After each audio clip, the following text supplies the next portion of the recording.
Okay, सो कल हमने बात की थी परसेंटेज बेस्ड यूनिट्स की, right? Percent weight by weight, percent weight by volume. तो सिमिलरली आज हम बात करेंगे मोल बेस्ड यूनिट्स, ठीक है? जो कि मोस्टली यही चीज़ है जो हमारे फॉर्मूलाज काम आएंगे। +1 के अंदर हमने चीज़ें देखी हुई हैं सारी, तो अब हम एक बार रिवाइज मारेंगे। सबसे पहले हमारे पास यूनिट होती है मोलैरिटी, कैपिटल M के साथ शो करते हैं उसे हम। और वो क्या होता है? वो होता है number of moles of solute, ठीक है? Number of moles of solute बहुत इंपॉर्टेंट चीज़ है कि सॉल्यूट के moles upon volume of solution, solution का वॉल्यूम, ठीक है? अगर मिलीलीटर में तो हम क्या करेंगे? 1000 के साथ डिवाइड कर देंगे। फिर यहाँ पे डिवाइड होगा तो इसलिए वो कहाँ चले जाता है? फिर ऊपर चला जाता है। अगर लीटर्स में दिया तो 1000 से मत करो उससे मल्टीप्लाई, नहीं तो आंसर गलत आ जाएगा। फिर अगर मिली लीटर्स में फिर आप 1000 से मल्टीप्लाई करोगे, अगर लीटर्स में तो 1000 से मल्टीप्लाई नहीं करोगे, ठीक है?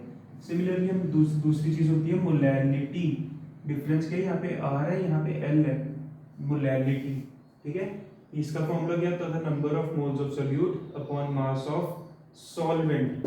सबसे पहली चीज डिफरेंस क्या आ गया? इसमें वॉल्यूम था, इसमें मास आ गया। किस चीज का? सॉल्वेंट का, सोल्यूशन का। सेम चीज अगर ग्राम्स में है तो 1000 से मल्टीप्लाई कर दो, अगर नहीं, अगर केजीज में है तो 1000 से मल्टीप्लाई मत करो। तीसरी चीज हमारे पास आ गई मोल फ्रैक्शन।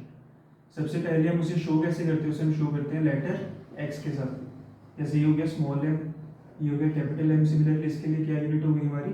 लेटर एक्स, ठीक है? तो सपोज करते हैं हमारे पास एक सोल्यूशन है, उसके अंदर सॉल्यूट भी है, उसके अंदर सॉल्वेंट भी है। मैंने बोला भाई सॉल्यूट का मुझे मोल फ्रैक्शन निकाल के दिखाओ, तो हम क्या बोलेंगे? हम बोलेंगे mole fraction of solute is equal to number of moles of solute upon total number of moles, जितने भी टोटल मोल्स होंगे। Similarly moles of solvent upon total number of moles, बस सिमिलरली आ जाएगा। और ये बहुत इंपॉर्टेंट चीज़ है कि दोनों मोल फ्रैक्शन की सम कितना आएगा? हमेशा हमेशा 1 आएगा। तो कल को अगर आपको ये दिया हुआ है एक्स से, आपसे पूछे एक्स पे कितना होगा, कुछ नहीं दिया होगा, तो सिंपल हम इस फॉर्मूला में डाल देंगे उसे, ठीक है? बहुत ज़्यादा इंपॉर्टेंट फॉर्मूलाज हैं, सारे चैप्टर में यही काम आने हैं हमारे, ठीक है? अब अगर हम एक केस लेते हैं कि हमें क्वेश्चन के अंदर हमें भाई सब कुछ दिया हुआ है, हमें वॉल्यूम भी दिया हुआ है, नंबर ऑफ मोल्स भी दिया हुआ है, मास ऑफ सॉल्वेंट भी दिया हुआ है, लेकिन उसमें क्या हो रहा है? उसमें टेम्परेचर हमारा चेंज हो रहा है क्वेश्चन में, और हमसे पूछा भैया कि बेस्ट कंसंट्रेशन क्या होगी? मोलैरिटी निकालना है, मोलैलिटी निकालना है उसमें। तो जो मोलैलिटी होती है, मोलैलिटी जिसे हम डिनोट करते हैं स्मॉल एम के साथ, वो बेस्ट वर्क करती है उस केस में। क्यों? क्योंकि अगर टेम्परेचर चेंज होगा तो वॉल्यूम में चेंज आ जाएगा फिर, ठीक है? हम देखते हैं चाय बनाते हैं तो like whenever we increase the temperature the water starts boiling, तो पानी धीरे धीरे कम होता जाएगा, वॉल्यूम कम होता जाएगा। सिमिलरली अगर हम टेम्परेचर को कम कर देंगे तो वो धीरे धीरे सॉलिड बनना शुरू हो जाएगा।